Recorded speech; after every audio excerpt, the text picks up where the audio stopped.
Hey, coaches, welcome back to Football Talk with Coach Chip. I was watching Ole Miss and Texas A&M, and on their first touchdown, Ole Miss's first touchdown, I believe it was at around 6:45 in the first quarter.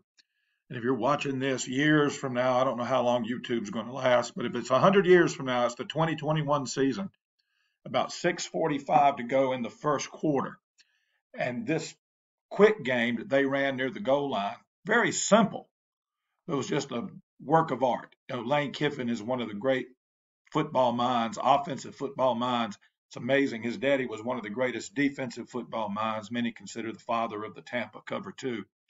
And then he is just as sharp on the other side of the ball. Like him, love him, indifferent or hate him, give the devil his due, so to speak. Lane Kiffen can coach some offensive ball. All right, what I've done is I've taken some screenshots of it because YouTube doesn't like us using ESPN stuff. And so you can see what they're in right here. Now, they ran it just as quick game. I'm going to show you at the end a diagram that I think would work better for us at the high school level and other levels to get these linebackers to move. Of course, now they do a lot of film study, and I'm not even pretending to know more about football than Lane Kiffen. He would embarrass me on a chalkboard, no doubt. But again, I know things that work at the upper levels can't always work at the lower levels of football. When I say lower, I don't mean like it's less than, just younger kids and teams that have less personnel and things like this. And plus, you're dealing with teenage boys on defense, and they won't always react the way they're coached to react. And so to make them, I'm going to show you what I would do to make them manipulate the defense to get the throwing lane that Lane Kiffen got last night on this work of art. All right, there you can see right there. This guy is running what I call a diamond slant. And you've heard me before. I love the fade. Not to throw a bunch of fades. They're 50-50 balls, but run a lot of fades. You got to threaten this defense, make them think you're going to throw that fade. And also, you're going to move this cat right here when you release out like you're going to run. Looks like he's going to come here and set a pick, and he's going to come here almost like a wheel or a fade, whatever you want to call it, right out in here. And this guy's going to move right here. Now, the pick is set, but it's set on this guy. That's the guy that's guarding him. It's not really a pick, it's a rub.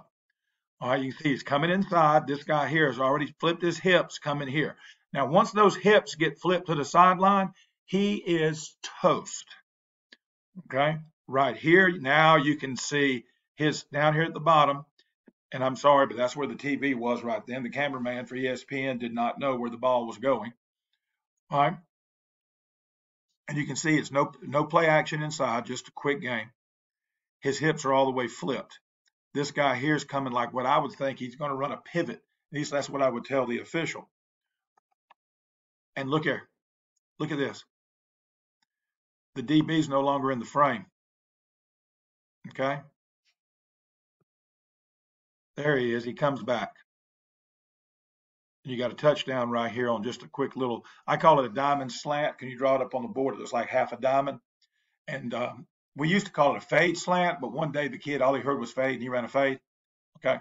But it's for teams. You like to run fades or you like to throw that ball to the corner and you release outside, especially in man, matchup zone, pattern matching teams. Get those guys, those DBs, those linebackers to flip their hips. All right, now here it is from the butt shot. You see how they're lined up pre-snap. I think on my diagram, I didn't move the corner.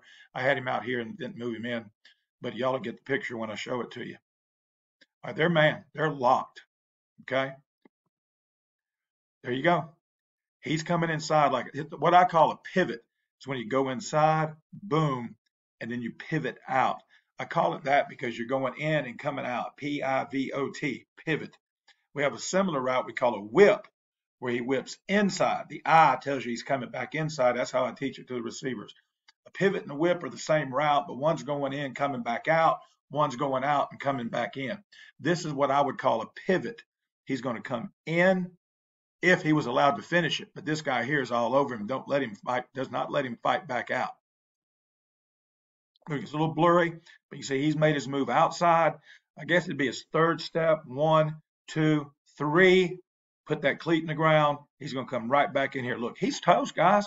The only thing he can do now, if he can get back, is grab him. And he keeps fighting out, pivot. His hips still turn to the outside.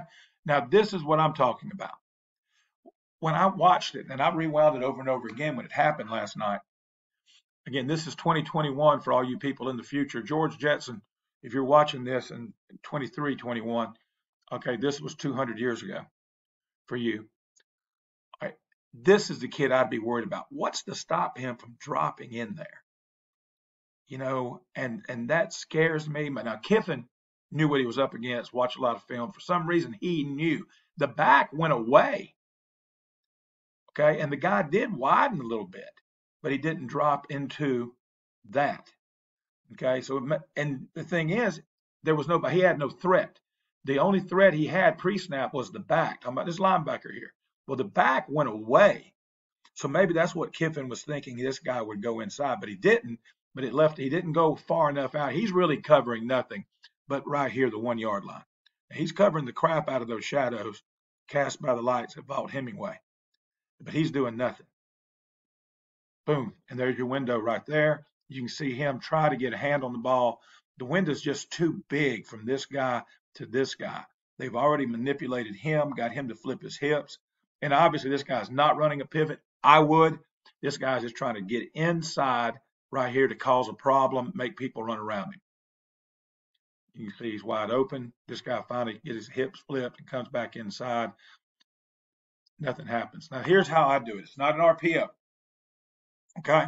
That, again, not because I'm smarter than Kiffen. I'm not. It's not what I'm saying. I'm just saying against what we have to play against at the high school level, especially at the smaller schools, to make sure this guy, the only guy that can stop this, you're inside the 5 if they're in man or some kind of matchup, is this guy right here unless you threaten him and make him come up.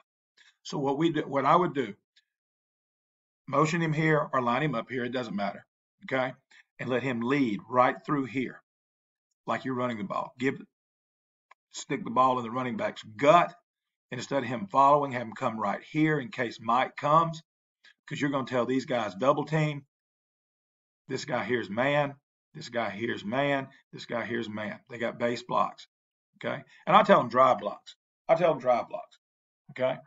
Just tell them, you know, and this was what we would do as be our zone scheme with a call for them to stay on their blocks. Don't come off on linebackers, okay? Don't come off on linebackers. Stay on your block. If you got a double team, stay on it.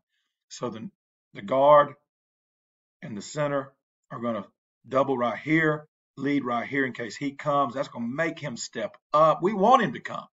Flash fake right here gets these guys out of the equation. These guys aren't paying attention anyway. He's reacting to this diamond slant. And here you see what I call the pivot. That's how I would do it, okay? And if he gets, you know, grabbed like they did, and he stays here, it's not a big deal. But this guy's got to react to that. And again, the way you do that is you run a lot of fades. I didn't say throw a lot of fades. You know, if you're running the ball to the left, why not run a fade to the right and vice versa? If you're running the ball to the right on this, if you're going to run power right, okay, out of this formation, why not just have this guy run a slant and this guy run a fade from right here, or whatever you want to call it, a deep ball right here, to make them see it through the course of the game. Now, remember, you're dealing with teenage boys. That guy's been releasing. They're going to throw it to him sooner or later. That guy's been releasing out. They're going to throw it to him sooner or later. And you're down here inside the 5, and you release out off the ball. He's going to flip his hips and run because he doesn't want to get beat deep in the corner. Okay? He doesn't want to get beat deep. Okay, remember what you're dealing with. You're not coaching against Nick Saban. You're not even coaching against the 38-year-old DC across the field from you. You're coaching against a teenage boy. That's who you have to outsmart. Okay? All right, that's it. You want to see it for yourself? Go to Ole Miss versus Texas A&M at 6:45 in the first quarter, the 2021 season. Okay? Contact me. You can find me on Facebook at Football Talk with Coach Chip, on Twitter at Coach Chip, at Chip Siegel. Email siegel.chip@gmail.com. I do respond. Maybe not the most timely response, but I do respond. whether you hit me up on social media or through email or the comments below. Don't forget, subscribe, like, share. Subscribe, like, share.